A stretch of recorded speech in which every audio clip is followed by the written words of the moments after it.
Hi, welcome back to another episode of Nobody's Doing It Right, the podcast for those who are uncertain. My name is Kat, I'm your host, and for today's episode, we're going to talk about how you shouldn't be seeking out or looking for people who bring out the best in you, quote unquote, the best.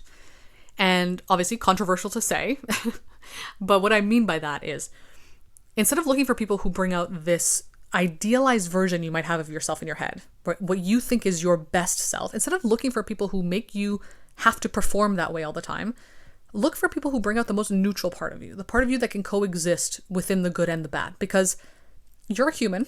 You're never going to be your best all the time. That is not possible. And again, especially, everybody's idea of best is different, right? But this is specifically for those of us who feel like we romanticize, idealize ourselves, right? We put this image, this perfectionist image in our heads of like, this is my best self. This is what the best version of me would do. And it might not actually be your idea of what best is. It might be somebody else's, society's idea that you've put on yourself and tied into perfectionism, of course. And you feel like this level of you, this peak performance version of you is the person that you should be striving to be all the time. And so you need to find a partner who makes you be that person all the time. Now, obviously, we should look for people who make us feel like they want us to grow and change and improve. And, of course, that's really important. You don't want somebody who's making you do, the worst things for you.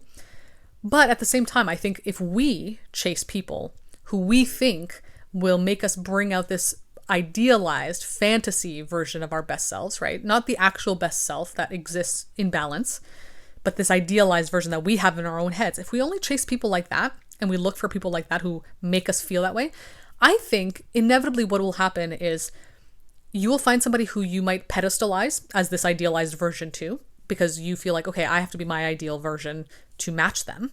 So you pedestalize them, you might end up in some sort of limerence, and you might also end up acting inauthentically and acting as this, heightened version of yourself that might not be true to who you actually are, because you're not always your best self, right? So you might be putting on a bit of a facade, a bit of a show in order to maintain this best version of you for this person who you think requires you to be that version of you all the time. So this is obviously very overwhelming and very exhausting. And so for those of us who are perfectionists, who maybe go through these cycles constantly of trying to be our best, trying to perform at our peak level all the time, and then we burn out, we end up sabotaging ourselves, right? Because we do burn out. We can't sustain that. It's not sustainable long-term to be this best, quote unquote, version of ourselves. And I mean this again, specifically for the idea we have in our heads of what best means from a perfectionist mindset, this idealized fantasy version of ourselves. That makes us inevitably burn out because it is not sustainable. It's exhausting. And so if you are finding people who you think you have to be this best version of yourself for, what's going to happen? You're not going to be able to sustain that relationship, right? You're going to feel exhausted. So you're either going to pull away, abandon it, or you might end up putting them on a pedestal. You see them as this godlike figure. And so you're always striving to get their approval, but their approval is only given to you in your mind if you are your perfect, best, ultimate self. That is not how a, healthy relationship is formed. Of course, this is all my own experience, the things I've had to recognize in myself, like the mindset that I go through when it comes to relationships sometimes as a perfectionist myself. And I've realized that while yes, you should look for people that encourage you to grow, change, improve, of course, to look for people who bring out the best in you, which is a common discourse I see online a lot, I think you're neglecting the part of you that is flawed, that is human. The part of you that your inner child maybe is, right? The imperfect part of you, the part of you that is always learning and growing and making mistakes and being dumb sometimes, you're neglecting and disowning that part of you, which is not good. You're not going to be happy with yourself if you're disowning those parts of you. And that will come up to the surface eventually. You can try your best to be this perfect, amazing, best version of you all the time. But if you're disowning that other part of you, the opposite part of you, the balance, if you're disowning that part of you and you can't maintain that balance, it's going to come up and it's going to make you swing to the other side, right? It's going to be this huge course correction that, does inevitably lead to self-sabotage, to abandonment, to commitment issues at times, because you've put so much pressure on yourself to be the best.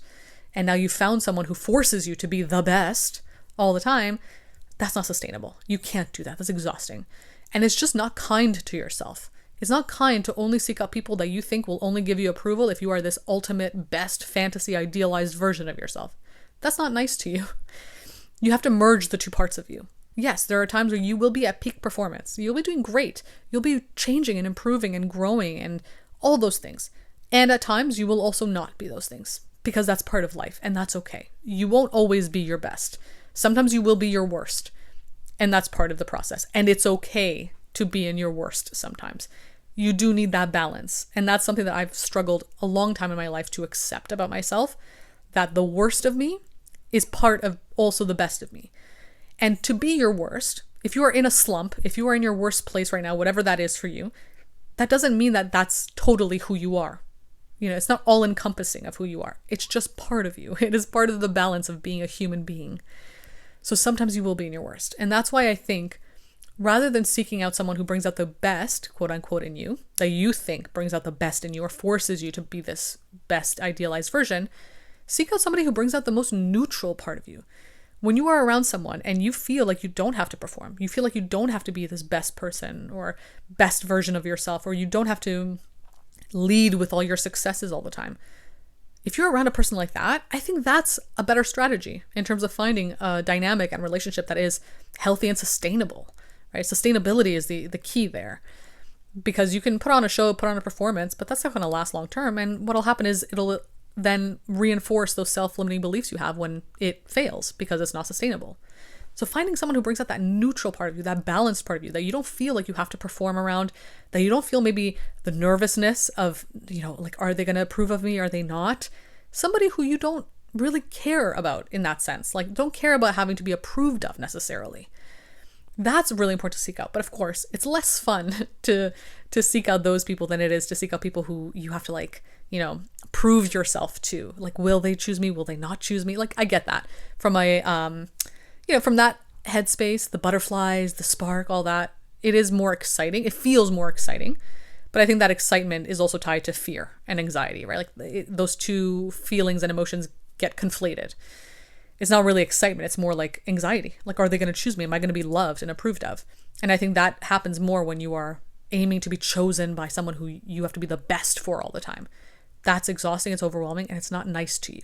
It makes you feel really shitty after a while, I think, at least.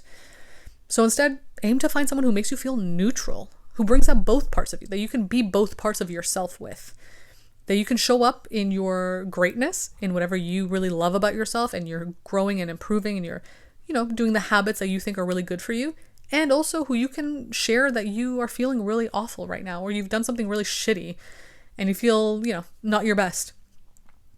Being with somebody like that, I think, is just, it just feels better in the long run. And obviously, it's hard to find people from the get-go like that. You have to get to know somebody to understand if you feel that way. But I think trusting your intuition around somebody is really important too.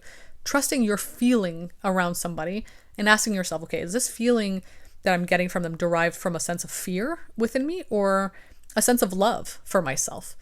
If you are acting or chasing somebody from a place of fear, from a place of maybe self-loathing, self-shame, and that's why you're chasing them, that's why you want them in your life because they're going to prove that you are good enough, then maybe they're not aligned for you. But if it's coming from a place of genuine love for yourself, that you are kind to yourself, you don't feel like you have to, you know, be mean to yourself in order to get their approval, or you don't have to hate yourself and change yourself to get their approval, then maybe they are aligned for you. That's how I kind of think about it when it comes to situations like this. I really have to ask myself, okay, me going after this person, is it coming from a place of love for myself or a place of fear and hate for myself? What are the two things that are popping up for me? And obviously it's not easy to spot at first if you haven't really thought about this before. It takes time to really recognize what is fear-based and what is love-based.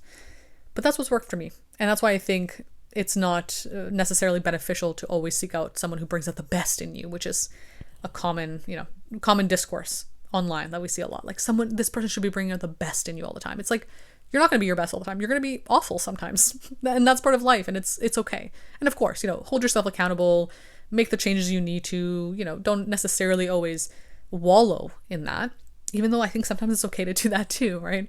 It's fine, I think. But, when we seek out somebody who only brings the best in us, that's a lot of pressure. That's a lot of weight and burden on our shoulders to maintain that level of perfection. And I don't think it's possible.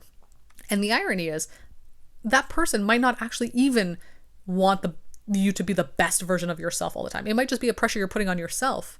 So sometimes it just comes down to your own, self-concept and mindset around these things. It might not even be about the other person at all.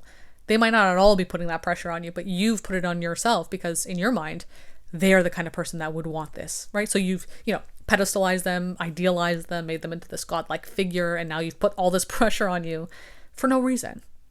So yeah, I think better to seek out neutrality in these ways and find that balance within yourself as well, and the way you show up for yourself and treat yourself. So I hope this was helpful. I hope it was informative. If you want to work with me one-to-one and talk about these things, I offer calls. I also have a Substack where I write about these topics, and you can see all my other content on my social media accounts. But other than that, I'll be back again soon with another episode.